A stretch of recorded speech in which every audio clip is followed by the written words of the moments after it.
నా చిన్నప్పుడు అక్కినే నాగేశ్వరరావు గారు అమెరికా వెళ్లి హార్ట్ ఆపరేషన్ చేయించుకొచ్చాడంట. అమెరికా వెళ్లి హార్ట్ ఆపరేషన్ చేయించుకు రావడం వరకు కరెక్టే. దానికి ఏమని కథలో అల్లేసి చెప్పారంటే అక్కినే నాగేశ్వరరావు గారు అమెరికా వెళ్లి కోతుకుంటికాయ పెట్టించుకున్నాడట.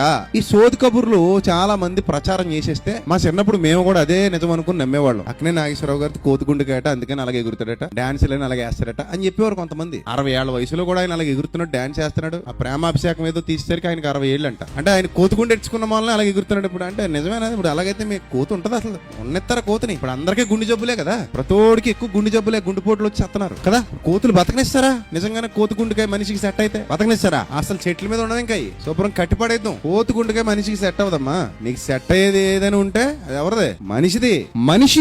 మనిషితో సంబంధం కలిగి ఉన్నాడు తప్ప మనిషి కోత్తోను కుక్కతోను పందితోను సంబంధం కలిగి లేడు. మనిషితోనే సంబంధం కలిగి ఉన్నాడు. అందుకే మనందరం అన్నదమ్ములు, మనందరం ఒకటే. ఇది ఏ మతమైనా, ఏ కులమైనా, ఏ జాతి అయినా, ఏ వర్గం అయినా, వీఆర్ ఆల్ వన్.